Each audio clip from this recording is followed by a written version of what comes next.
अच्छा होता, हो सकता है आपके यहाँ फिशरमैन माइनॉरिटी के ना हो सकता है आपके यहाँ पशुपालक माइनॉरिटी के ना हो सकता है किसान आपके यहाँ माइनॉरिटी के ना हो सकता है महिलाएं आपके यहाँ माइनॉरिटी में ना हो सकता है कि आपके यहाँ युवा में माइनॉरिटी। क्या हो गया है दादा? क्या देश के युवा जी की बात होती है? समाज के सब वर्ग नहीं होते हैं? क्या देश की नारी की बात होती है? देश की सभी नारी नहीं होती है? कब तक टुकड़ों में सोचते रहोगे? कब तक समाज को बांटते रहोगे? सब सीमा करो, सीमा करो। बहुत तोड़ा देश को।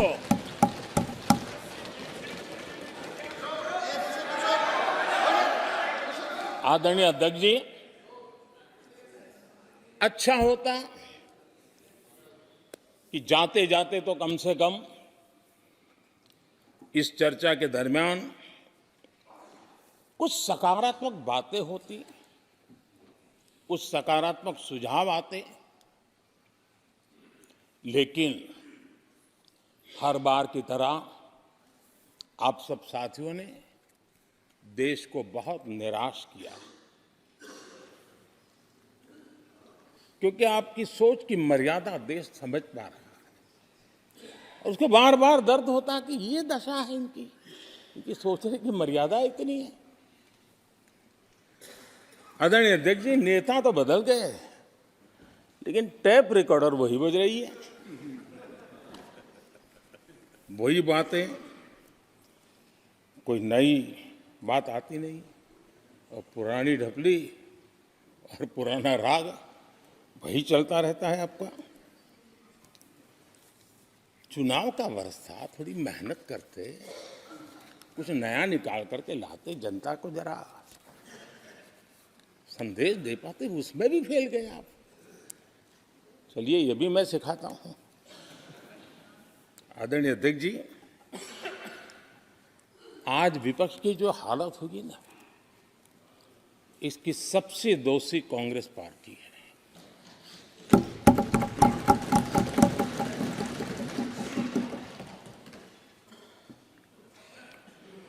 कांग्रेस को एक अच्छा विपक्ष बनने का बहुत बड़ा अवसर मिला, और 10 साल कम नहीं होते, लेकिन 10 साल में उस दायित्व को निभाने में भी वे पूरी तरह विफल गए। और जब खुद विफल हो गए तो विपक्ष में और भी होनहार लोग हैं, उनको भी उभरने नहीं दिया, क्योंकि फिर मामला और गड़बड़ हो जाए। इसलिए हर बार यही करते रहे कि और भी विपक्षी जो तेजस्वी लोग हैं उनको दबा दिया जाए। हाउस में कई यंग हमारे माननीय सांसदगण हैं, उत्साह भी उमंग भी है, लेकिन अगर वो बोलें, उनकी छवि उभर जाए, तो शायद किसी की छवि बहुत दब जाए। उस चिंता में इस यंग जनरेशन को मौका न मिले, हाउस को ही चलने नहीं दिए गए। यानी एक प्रकार से इतना बड़ा नुकसान कर दिया है, खुद का भी, विपक्ष का भी, संसद का भी और देश का भी। और इसलिए, और मैं हमेशा चाहता हूं कि देश को एक स्वस्थ अच्छे विपक्ष की बहुत जरूरत है।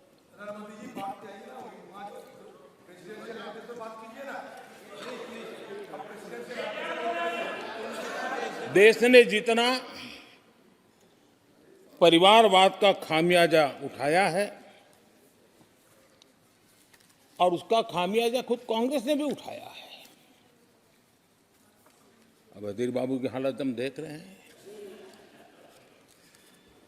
वरना ये समय था संसद में रहने का, लेकिन परिवारवाद की सेवा तो करनी पड़ती है।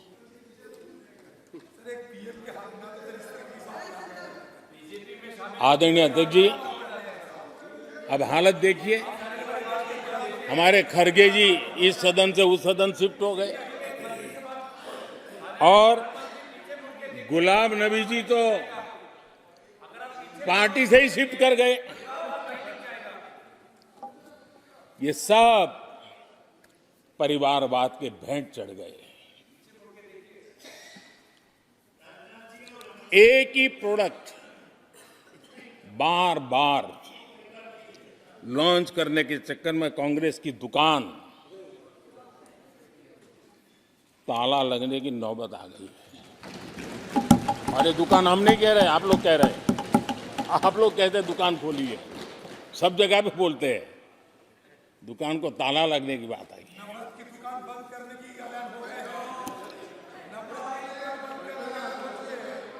यहाँ हमारे दादा अपनी आदत छोड़ नहीं पाते हैं, वो वहां से बैठे बैठे कमेंट कर रहे हैं परिवारवाद की। मैं जरा समझा देता हूँ, आज माफ करना अध्यक्ष महोदय, मैं जरा समय ले रहा हूँ। आज हम किस परिवारवाद की चर्चा करते हैं? अगर किसी परिवार में अपने बलबूते पर जन समर्थन से एक से अधिक अनेक लोग अगर राजनीतिक क्षेत्र में भी प्रगति करते हैं, उसको हमने कभी परिवारवाद नहीं कहा है।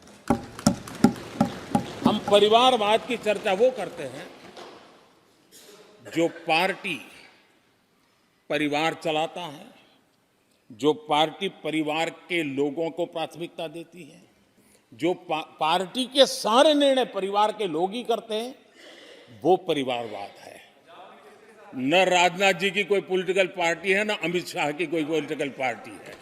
और इसलिए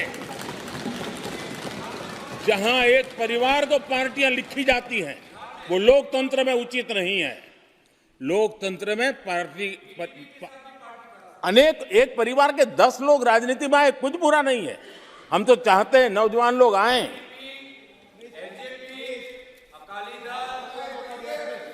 हम भी चाहते हैं ये इसकी चर्चा करिए। हमारे साथ, आपके साथ मेरा विषय नहीं है। देश के लोकतंत्र के लिए परिवारवादी राजनीति, पारिवारिक पार्टियों की राजनीति, ये हम सबकी चिंता का विषय होना चाहिए। और इसलिए मैं किसी परिवार के 2 लोग अगर प्रगति करते हैं, उसको तो मैं स्वागत करूंगा। 10 लोग प्रगति करें, मैं स्वागत करूंगा। देश में जितनी नई पीढ़ी अच्छे लोग आए, स्वागत योग्य है। सवाल यह है कि परिवार ही पार्टियां चलाती है। पक्का है कि ये अध्यक्ष नहीं होगा तो उसका बेटा होगा, ये नहीं होगा तो उसका बेटा होगा। ये लोकतंत्र का खतरा है। और इसलिए अच्छा हुआ दादा, थैंक यू। ये विषय कभी बोलता नहीं था, आज बोल दिया मैंने।